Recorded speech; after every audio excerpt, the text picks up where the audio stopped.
Kia ora koutou. I'm Lynn Patterson, Mayor of Masterton, and because we didn't have the opportunity to talk to you face to face on our representation review, we thought we'd do a quick video with some of the questions that we know some of you would like answers to.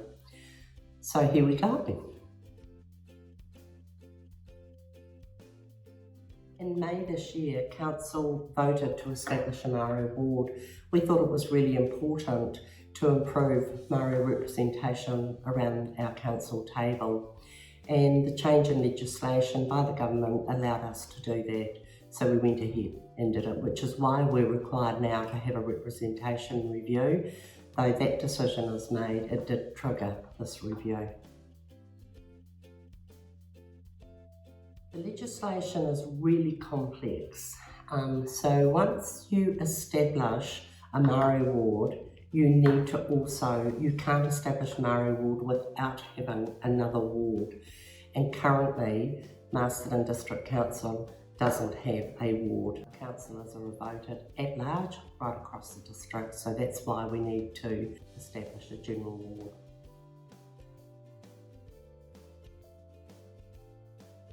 We would love to be able to have wards based on those sectors, but unfortunately the legislation doesn't allow us to. We can only establish a ward around geographical boundaries, geographical communities of interest. But currently we do engage with our youth, with people with disabilities and other cultures right across our district. But we're really interested, if you've got some really good ideas how we could better engage with any of those sectors, then please put in a submission. We'd love to hear your ideas.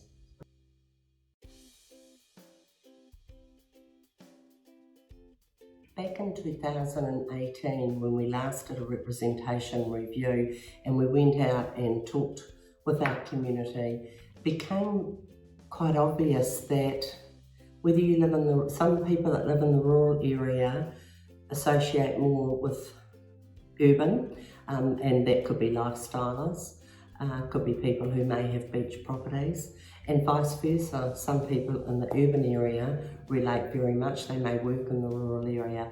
So we didn't think that there was the community of interest was across our district, not divided by urban or by rural. What came from that representation review was from the rural sector said yes, they supported that, but would like us to establish a rural advisory group.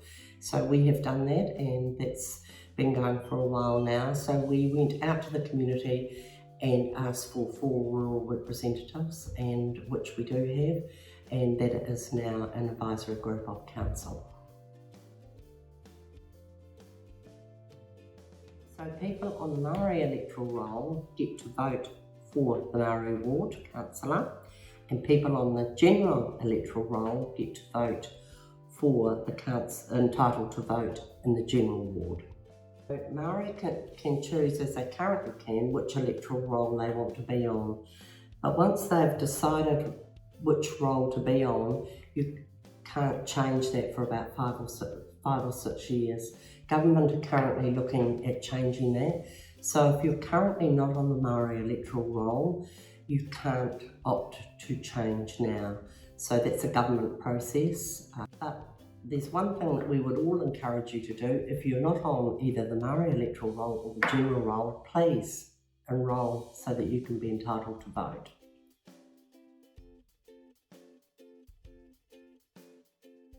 So the number of councillors for the Māori Ward is influenced by the number of people who are enrolled on the Māori electoral roll. So the number of councillors for the general roll is influenced by the general population.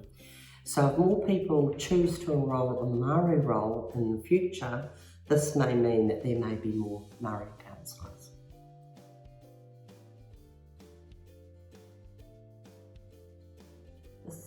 Created quite a bit of discussion when we made our decision around the establishment of the Māori Ward earlier this year. And really the key consideration when we developed that proposal is about voter equity. And it was an issue, and we had discussions with Iwi around this as well. It is just the way the legislation is, and they're the rules that we need to abide by. But having a Māori Ward will improve representation for Māori in our district. So we currently have 2 Iwi representatives who have speaking rights at our council meetings, but by having a Māori Ward councillor, they will all have speaking and voting rights. That's the difference. So for now, with a total of 8 councillors, our proposal is the fairest option that we were able to identify that also complies with the Local Government Electoral Act requirements.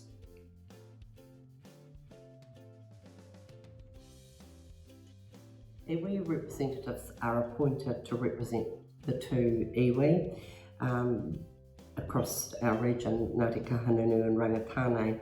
So iwi will continue to be represented by appointed members on council committees, and those decisions are made at the inaugural meeting. That's the first meeting of the new council.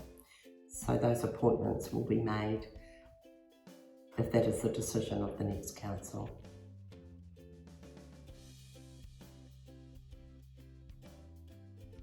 No, we don't have a youth representative on council, but we do have a youth council.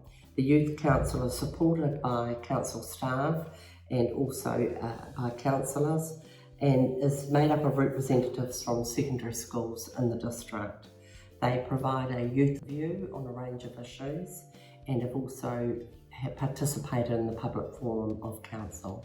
So if you're keen to be involved, Bailey, our youth coordinator, would love to hear from you. Please, you can send a message through on our Facebook page. Our youth council is made up of youth from 12 years to 24 years.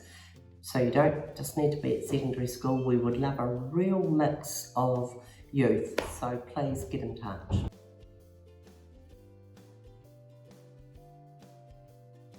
It's a really good question.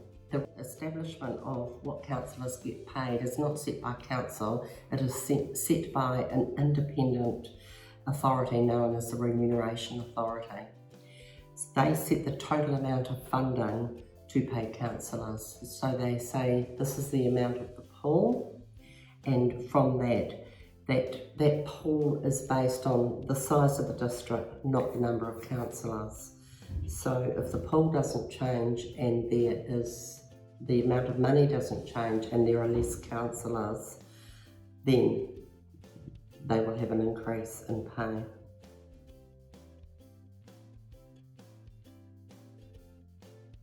People would find it really difficult to be able to commit to a role on council while working full-time. By paying more, we may be able to encourage and attract a more diverse range of people of working age to stand for council. I personally know of a lot of people who in the past would have been keen to stand for council, but they work full-time and therefore feel that they haven't got the time to commit to the role.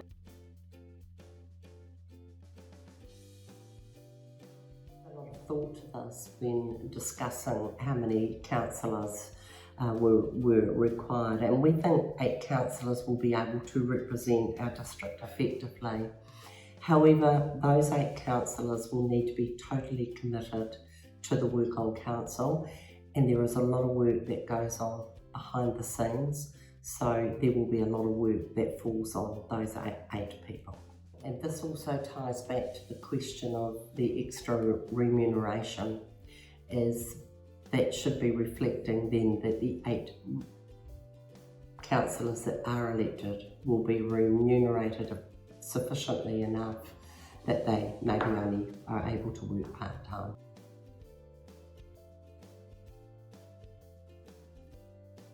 We started by looking at all the possible options we could identify that would meet the legal requirements. We then narrowed those options down, taking into consideration the feedback we'd had from our early community engagement that we ran in August. So we did consider quite a lot of options. A lot of it came back to what was the best that we could get in relation to equity as well, and this is where we've landed.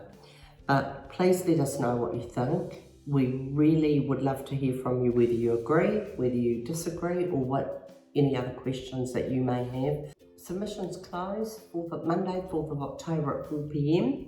You can make a submission by going onto our website, completing it online, downloading the form, writing a hard copy, and the hard copies are available from our library and council offices in Queen Street, or you can even pick up the phone, ring and dictate your feedback to a council staff member.